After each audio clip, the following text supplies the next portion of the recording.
Welcome everyone to this episode. We will be talking about transitioning to a leadership role and advice from an executive career coach. We have June Park here today with us. So welcome, June. Thank you. It's lovely to be here. It's our pleasure to hear you speak. June, we'll be talking about, and listen to everyone who's listening, we'll be talking about for anyone who's a professional who's looking to step up in their career into a leadership role, into an executive role, even, for example, even as a role of a GM to a CEO role or senior manager to a GM role. So June will be sharing a few stories with us today, a bit about herself and how she does that. So looking forward to hear you speak, June. Thank you. Thanks for the opportunity to chat to you. So I'm just going to talk first of all of how I met June. Believe it or not, everyone, June and I haven't met in person as yet. We met many years ago, many years ago. I think it's probably about approximately 10 years ago. Through LinkedIn. She found me online and she called and she said, Leonie, would you like to do some work in Sydney? I've got a few projects. And I said, yep, sure, bring it on. So it's thanks to LinkedIn that we were able to meet and collaborate over the years. And that's how I know June. At that point in time, I was certainly, very young in my career. So June's actually witnessed my journey. I remember vividly talking to her saying, I can't do outplacement work, June. I just can't do it because I'm not ready. And then now it's like, well, yeah, outplacement work. Yes, I am ready. So that's how I know June many years ago through LinkedIn. She was a director of Selection Partners, her business, and that was for about 7 years. And more recently, currently she's a general manager at Fisher Leadership. She leads up the career and transition programs, and so that's part of the brand Cognitive Solutions. Over the past few years, she developed a wonderful program, online platform, outplacement tool called Career Accelerator.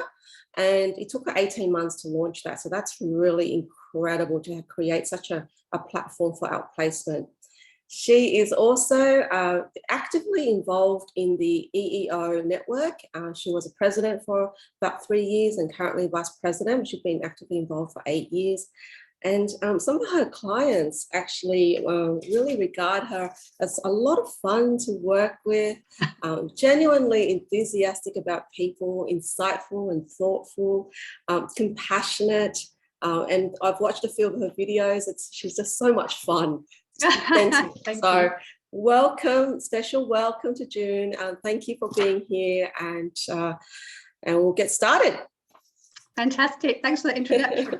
You're quite humble. So the first question we have here is, tell us about your career journey and how you became a career coach, executive coach. Oh, sure. When I think about my career journey, it goes back to when I was really little. You know, when you have a group of friends and there's always one person that everybody goes to for advice. Well, I was that person. Everybody always came to me for advice. So I've always known that I wanted to have a career where I worked with people and helped people and supported people. And when I moved from the UK to Australia, the first role that I picked up was in recruitment. And I worked for a company that you may know, Link Recruitment, for many, many years. And I just loved that, and did that for many years and managed the Melbourne offices, the Sydney offices. And then I set up the HR consulting business, where I got to the pleasure of, helping people with learning and development, coaching, career transition, outplacement. And then I set up my own business, and now I work for a business as well for Fisher Leadership. So I get to play with lots of different people in lots of different ways, helping them to navigate their careers. And that's where I am. Yes, so it's similar. We've got similar backgrounds working in recruitment, and I think that our insights from a recruitment background really helps our clients, right? Yeah. Absolutely. Yeah, it does. So what brings you joy in your career or business? Yeah, that's a really good question. So I wear two caps, if you like. So one is actually three, but one is career coaching, and that can involve helping people to find jobs, or it can be outplacement.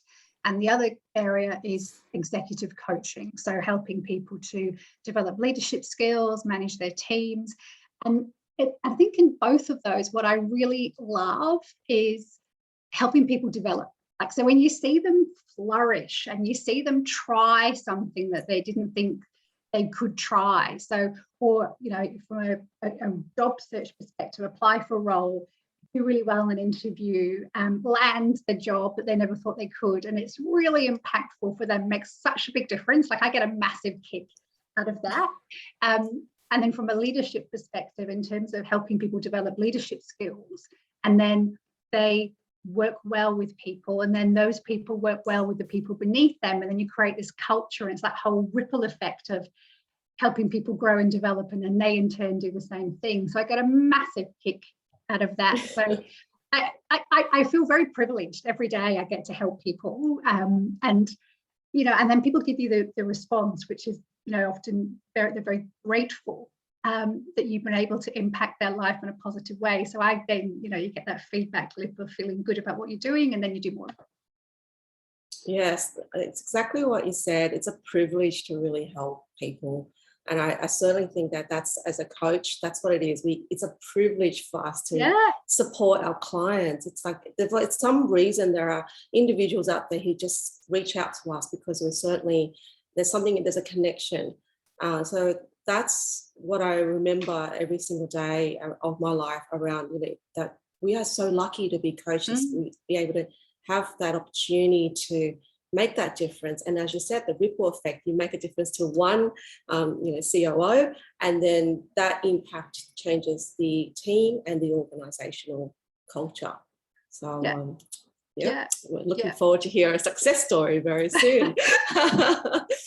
So the next question is a little bit interesting, but it's always really quite good to know about a setback in your career or business that had influenced you to become the person you are today. Oh, I've had so many setbacks in my career. I think probably one of the biggest was when I worked at Link Recruitment. I really loved that role, and I progressed really well. And then when I was working in the HR consulting business, Link got taken over by a few organisations, actually. The third round of I think we were bought by Randstad, and their philosophy and their view of HR consulting was quite different to mine, and what they wanted to deliver was different to what I wanted to do. And so my role was made redundant. So I was retrenched, and I was devastated, like absolutely devastated. And it was good for me to feel that, because that's the people that I work with feel often the same thing. So I can really relate to that. Because I was made redundant, I took that as an opportunity for me to actually develop myself. So I'd never had a gap year. I'd gone straight from university to work. I came straight from the UK to Australia, and within 3 weeks I was in a job. So I never actually had time for me. So I took a year off, and I invested in me. So I did coaching qualifications and worked in NLP and did a lot of exploratory work for me. So I think, while it was devastating, it actually was one of the best things, and it was a turning point for me. And I think that's helped me realize that, whatever life throws at you, how difficult that is, there's always a positive side. And I think I've always been naturally positive anyway, but out of adversity comes growth, and growth comes development, and that leads to opportunity. So you took 12 months off, one whole year. I did. Yeah, I did. I had a 2-year-old at the time, and I thought, if I don't do it now, I'll never do it. And it was fun, really good fun. Yeah. I think it's really important to sometimes just give yourself permission to take a break. Yeah. And you had some great insights during that period. And develop yourself. So I think sometimes when we're in roles, and I find this with the people that I coach as well, we're so busy being busy that you're not taking the time to develop yourself. And especially in the world of work now, that is so important, that you are at the forefront and that you are developing skills and competencies and capabilities to keep you relevant and up to date. So I think, you know, back then it was a while ago, but even more so now, I think that self-development is huge and so important for career progression. Absolutely. I certainly would say it's always about that reflection, self-reflection, self-knowledge, getting to know who you are, what your strengths are, what your values are, and spending that time before you actually go out to market and go, okay, which step shall I take? Yes. Which I'm sure you do that with your clients. I forgot to mention, June's actually based in Victoria. So certainly that's even another interesting thing that we haven't met in person, because we're in lockdown too. So certainly that's why we haven't met in person over the years. So just going to the next question, I'm really curious about how do you support your clients, coach your clients to succeed in their career, like to take that next step up. So what kind of strategies, what's your approach or technique around how do you do that? So from a career, so from an interview type of career development perspective, so Fish Leadership's a search firm. So they work in the for-purpose sectors mainly, so health, government, non-for-profit, education. So what they tend to do is, if they're placing like a CFO, and the CFO is applying for a CEO role, or someone that's a general manager stepping up into a more senior role, or a deputy principal in a principal role, then we offer the service where people can come to me directly and ask for my advice. So, excuse me. So what I do is help them with a whole bunch of things that they need to. So one is around their brand. So when you're applying for very senior roles, people check out what you look like online, as you know, from our experience in LinkedIn. Really important how you present yourself to people. Then look at what's your application like. So writing the application letters, preparing CVs, and then I help people all the way through to the first interview. And then often for those very senior roles, they're panel interviews at the end. So they have to present. So I help them with preparing presentations and working with those. Sorry, I'm going to grab a water. Excuse me.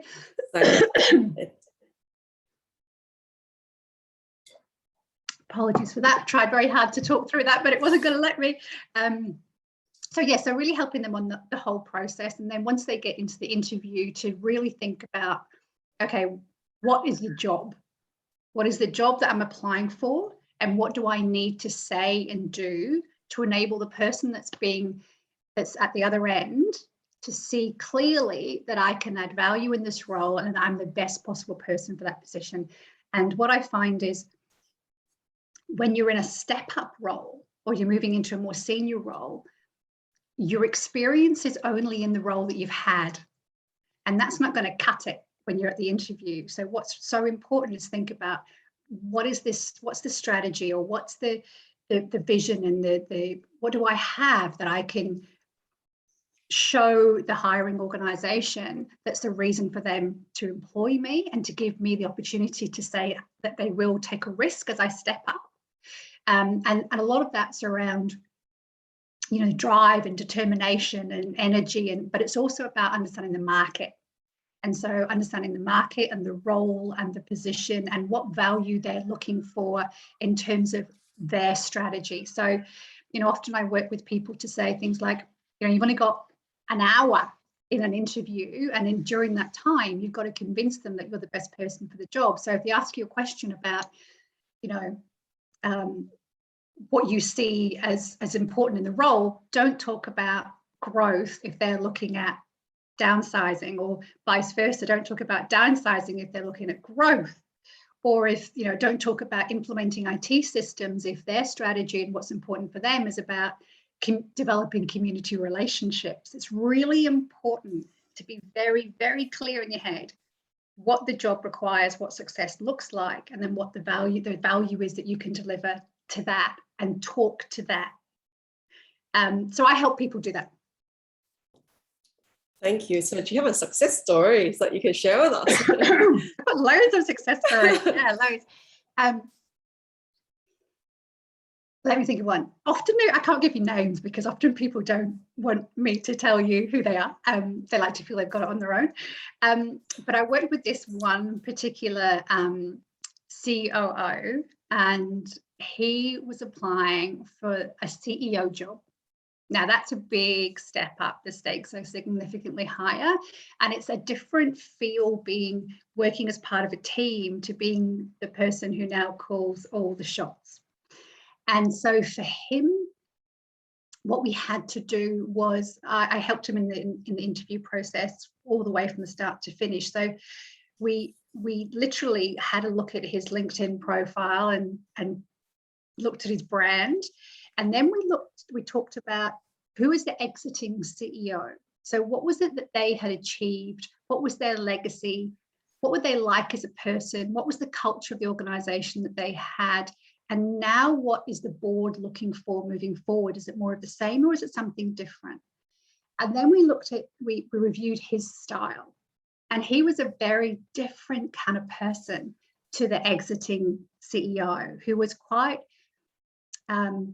outgoing and very energetic and quite loud. And my client was more introvert, deep thinking, more analytical.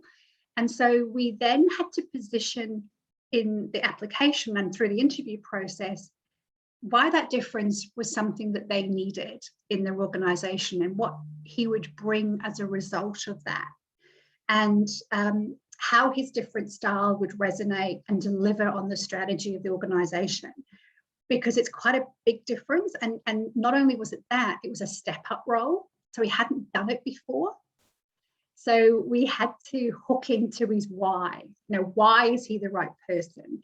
Why is he applying for this specific role? What can he offer that's different and innovative and new and that they really need? And that the manner in which he's going to do it is going to be different, but it's building on the legacy of the past. So it takes a while to work. It actually doesn't take that long. It takes a few sessions, but to work through that process. Once he was really, really clear, because he wasn't clear at the beginning, he just knew he wanted the job. But once he was clear about his strengths, the values that he brings, what he can do, why him, like why his unique range of skills and capabilities, and what he would do moving forward, then the rest of it was easy. He just talked from the heart, as you just talk from the heart and you do a great job. So that's one. I've lots. I think that's what feedback did he give you at the end of those sessions, June? So after this was also during COVID. So he had to communicate via Zoom or Teams. And one of the things that I said to him because he was more of a quieter, more introvert, considered person, he didn't exude warmth. He didn't exude passion. He didn't, it was harder to get that sense through Zoom. So the very first time that I met him, I had to share that with him. And I used to say to him, can you smile more? And stop. When he was thinking, he would frown.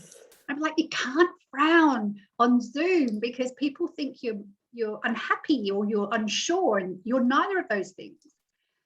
So the first time I gave him feedback was around how he presented virtually, and nobody had ever said that to him before. So he was quite shocked, but took it on board because I said, I'm really here to help you. So I reflect, I'm a mirror to show you what I see. And my role is to help you find the role and get the role. So whatever I have to tell you, I'm going to tell you. And I'm doing it from that perspective with that lens. So he was quite shocked the first time, but he took it on board. And then the second time we role played, he had changed immensely and was quite grateful. And then because of that came back again for the panel interview. And then we worked through his stories. So he had to present to the board. And the initial story that he had was quite weak. It wasn't showcasing his skills and his ability to work with people and manage through complexity and change. So we adjusted the story that he chose, and then we role played how he would deliver that, so that at the end of that process, he felt very comfortable what he was saying and how he was saying it. And even, as you know, Leonie, like through Zoom, it's harder to feel what the person's like. So you focus on the words. And if you use a slightly wrong word, sometimes it can have a much more negative impact than it would have if you were in person. So we didn't script what he said. I think that's the wrong thing to do, but we certainly focused on some key words. And going into the presentation for him, what I said was, I want you to be really clear about the message you want them to hear. So if you've got 3 points you want them to hear, be really clear about that in your head, so that when you're communicating, if you get confused or thrown off, come back to your key messages so that you're consistent. And that was helpful for him. So he was grateful. He was very grateful. And actually he sent me a bottle of wine, which was lovely. So I'm always happy to receive wine.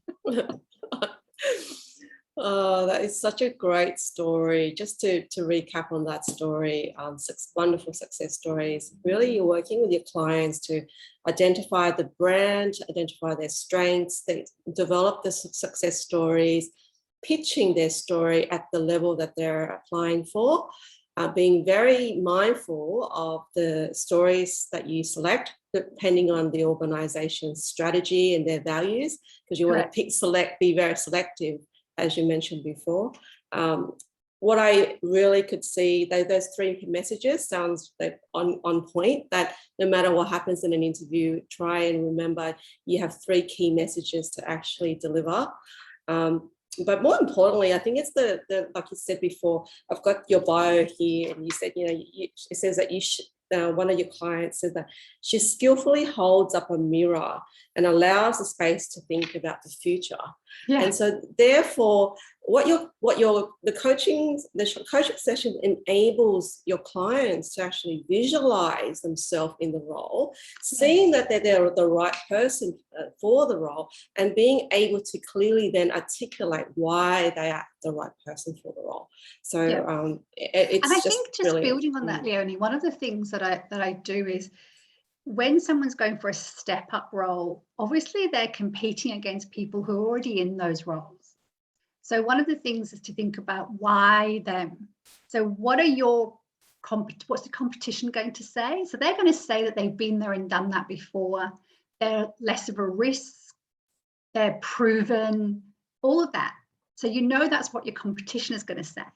So you need to say something quite different. And then that something quite different has to be what the board, or if it's a CEO or an exec, are really thinking about, like what's either on their mind, what they're worrying about, what they really want to achieve that maybe they haven't articulated. So you've got to sort of do a perceptual shift and look at yourself through the eyes of the hiring organization, and then make sure that what you're saying you can do in a way that they can hear it really clearly. Because there will be people who have more experience, who have better skills, who have better qualifications, always. And so I think, being really crystal clear around your messaging is so important. I love it. I love it. Thank you so much for sharing that story. So we just wondering, in terms of, I asked next 2 questions, I asked all the guests these questions, curious as to what is a book that you like to give away as a gift to somebody, and why? A book. It depends what I'm doing, what books. I've got lots of books. One that I quite often give to people, this isn't for career coaching, but this is more for leadership development, which is the Crucial Conversations book. Have you heard of that? No, I haven't. Tell me more. It's I wish I had one I could show you. So it's a red book, and it says Tools for Talking When the Stakes Are High. And what it is it's a book that provides a framework and a strategy to have a tough, challenging conversation in the moment. So we're all pretty good, or well, we can all be very good to have tough conversations or challenging conversations when you're prepared and you're planned and you've thought it through. And they can still be quite challenging for many, many people. The trick is, if something happens there and then, right in the moment, so a staff member says something, or someone does something, or a customer says something, and it triggers you, how do you then how do you then breathe? And then what's the approach that you can take to manage that skillfully and professionally and elegantly? And so this book gives you some tools to do that. So I often recommend that for my clients who struggle with thinking on the spot. Wonderful. I'll find the link to the book and I'll add it into the comments of this podcast. Yeah, great. Please do. And the last question is, what is one thing that you do every day that makes you happier and more productive? Apart from eating chocolate. I try. I don't do it every day, but I try, and I do it most days. And if I haven't done it, I try and catch myself. So first thing in the morning, and I coach my clients to do the same thing. So first thing in the morning before I get out of bed, I just think of 3 things I'm grateful for. And those 3 things can be the fact that I have a bed to sleep in, that I have a job to go to when I get out of bed and walk into the study, that I'm going to have a coffee at 10 o'clock. They don't have to be huge, but what it does is it maps my brain continually to think about the positive and the things that I'm grateful for. And through a lot of my study in NLP and positive psychology and all the work that I do around coaching, I know that you get what you look for. So if you look for the good, you see the good. If you look for the bad, you see the bad. If you look for the positive, you see the positive. The negative, you see the negative. So I train myself to focus on looking for the positive. And that little strategy means that when I bounce out of bed, I'm already in a positive frame of mind. Now, I don't do it all the time. I do it most of the time. But when I don't do it, often I catch myself and then I just stop for a moment and think, okay, what's working? What's going well? And focus on that. I really love gratitude practices. It's so good that you're sharing that and that you coach your clients to practice as well. And you're right, we tend to zoom into the negative things or the things that go wrong. And you might have a great day, but for some reason, one thing goes wrong and your mind, you're just zooming into the one thing that goes wrong. So gratitude practices bring back the mind to the present moment. Correct. Yes, so good to know that you practice. And that's probably why I can see over the years, you're so positive. And every time we chat, it's a real joy to always speak with you. So is there anything else you'd like to add in reference to this topic today, June? So I think just we're talking about step up roles and more senior roles. I think it's just, if I haven't already explained, but I think it's just about being really clear about what that next role is. And so often when people ask for examples or behavioural examples, they give examples from the level of the role that they're currently in. And sometimes they're not strategic enough or they're not at the right level. So I think it's really important to spend some time thinking about what's required in the role and then what's the person done that's in the role. So it doesn't necessarily have to be all the time. And it's the same with your resume. When you're putting a resume together, you don't have to talk about everything you've done. You've just got to talk about what's important for the role and highlight more about what's important for the role than not. So I think my view is tailoring everything is so important. Everything's so fast these days. You don't have time to kind of join the dots yourself. You want them very clearly outlined and joined. So it makes the decision easier for the hiring organization to either shortlist you or to hire you. So that, I guess that would just be my final point, is be really spend the time, be very intentional, be very focused, and talk from the heart. Like, don't ever lie about what you can do, but certainly talk from the heart. And I think attitude and confidence is as important as ability often. Thank you very much, June. So just some key messages that I've learned from you today, and I'm sure our listeners will probably hear these messages as well, are really important to visualize and position yourself for that role. Be selective and look at the organization, their strategy, their values, to see if your values are aligned to that organization. Love the fact that you said talking from the heart, and certainly probably get a coach. Yes, get a coach. You need a coach. Call me. I will provide your contact details in the comments section of the podcast, on the video and on audio. So certainly to have a coach to actually bounce those ideas. And it's so good to have someone else look and listen to what you shared and get that sound feedback. Like you said, that example where you gave that direct feedback that, you know, you don't present very well on Zoom, or you need to smile more, and people just find it hard to deliver the feedback. And when you know that person, from our perspective as a coach, that we are in the position to give that feedback. And it is in our roles that we do give that direct feedback, because we are there to help our clients. So lots of preparation required for the step up, and lots of planning, and really making that time to invest in your career. So thank you everyone for listening, and I will be engaging a few more speakers coming up. Stay tuned. Thank you again, June, so much for your time today. It was a real pleasure to catch you online, and we'll stay in touch. And for everyone else, I look forward to delivering the next podcast with you soon. Thank you. Thanks, Leonie. Lovely to see you again.